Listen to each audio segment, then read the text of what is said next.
Hello, David. Hi, how's it going? Good, good. I was glad to hear that you started daily Bible devotions in 2022. Now that you have been doing it for about 3 weeks, how's it been going? I'd say it's been going pretty good. Mhm.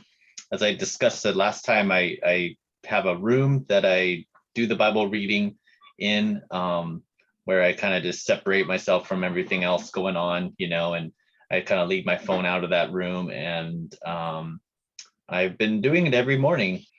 Yeah, so far, I've been just going through the book of Genesis, and it just started Job. I read in my chronological Bible that in some versions of the chronological Bibles, or they have Job at a different spot because it might have been happening, around the same time as some of the things in Genesis. So, but the one mine's laid out is basically I've just taken me through Genesis, and now I'm at Job. Mhm.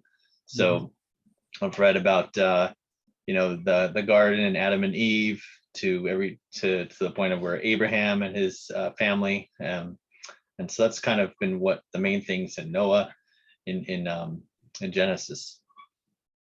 Um, I think yeah, I think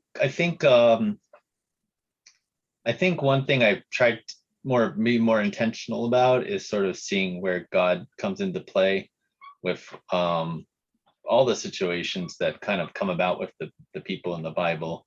Um, so I think I've gotten more insight on how God worked with Abraham and God worked with Jacob, and sort of how their journey in faith went. I think I mentioned before in my last call that I tried doing this a couple more times before, trying to read the Bible, and I was trying to figure out why I kind of stopped. And I'm not sure exactly why, but I know one approach maybe, or one thing that I might have at times tried to look for really good characters in the Bible, like kind of for inspiration when I'd be reading, like I'd be reading about Abraham or reading about Jacob or any of these character, people in the Bible, and I'd kind of not find that much inspiration in some of the things they do, because they make a lot of bad choices as well as they make good ones. Yeah. So I think this time around I was really looking for where God intervenes and how faithful God is throughout their lives. Although they kind of sometimes make good choices and bad choices, and it usually comes down to faith and trust in God, as they sort of go throughout their lives and make good choices and sort of trust God on the promises that he makes to them.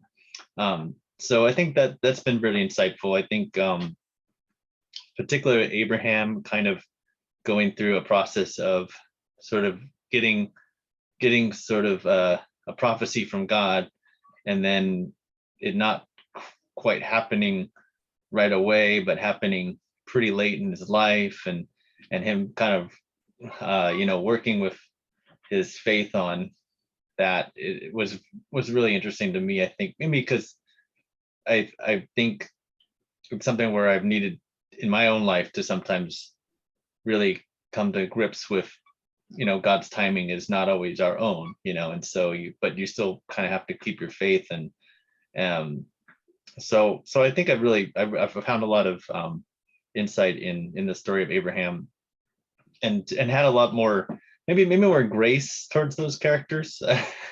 I think I've read Abraham, I've read about Jacob, and sometimes I'm like, I don't understand why God chose these people and their families sometimes to do what he did through them, because they seem like they really a lot of times are they're sometimes not the greatest people, to be honest. And but I see God through all of that, how much grace and faithfulness he has. um and so I also picked up a lot on Jacob and Esau's reconciliation. um I thought that was something I really hadn't really picked up on or read about. I thought that was a really neat part of the book. Um and yeah, and I think that's to me, that's a lot of the stuff like I said, I've mostly gone through Genesis, so that's kind of where I've been at. Yes, I was struck by that same thing. Jacob and Esau's reconciliation. And one of the things I remember was when Jacob wrestled with an angel, and that was before he was going to face his brother. And it, to me, that was a message how sometimes we have to wrestle with things, and God has to equip us for new situations.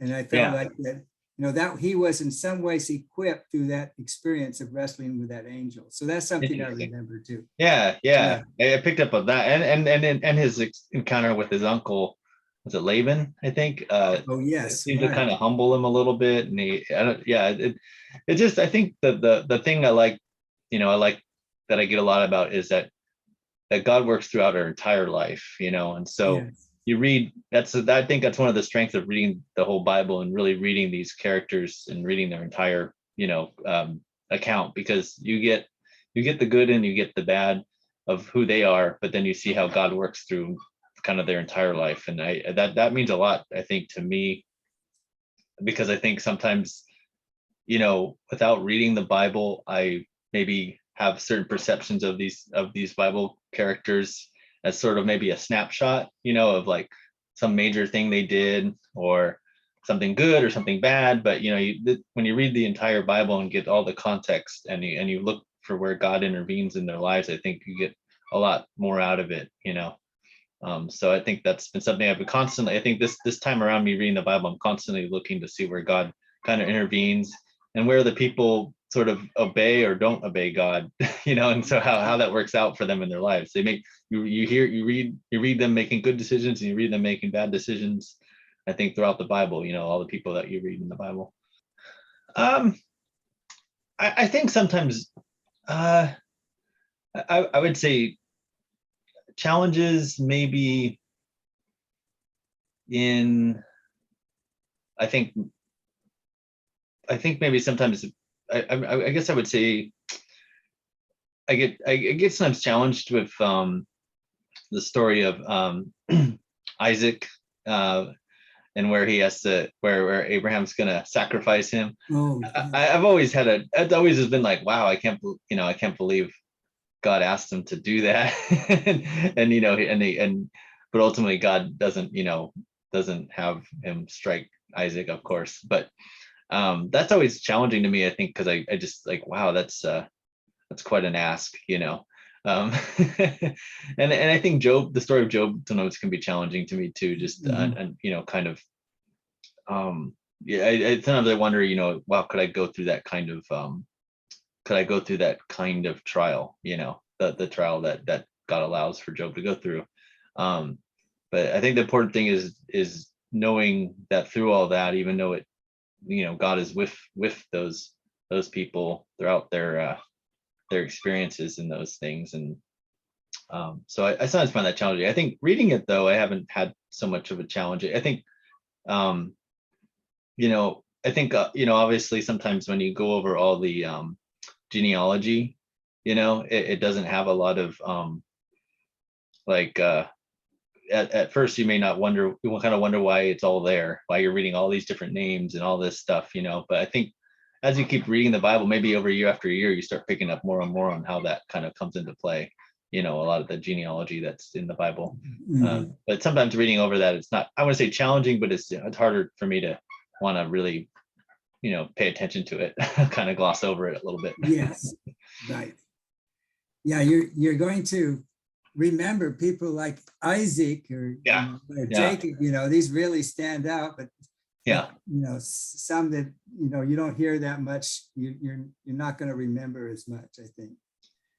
But yes, I can certainly understand that Job and Isaac and those stories they're kind of difficult to understand, but I think I'm glad that you are, you're not letting that get you discouraged, but you just can see some good and learning from it as well. Yeah, I think too, one thing that I mentioned before too is I try to do I try to pray before and after, if I can, after reading the Bible, I do I kind of write out thoughts and stuff like that, and that can, I think, help Yeah. with trying to understand those harder, parts in the Bible, kind of coming to prayer with it, and, Right. and you can be honest with God about those Mhm. things, just like this is, I try to do that, and I think that I believe that always will bring more and more to light what what's happening there, I think.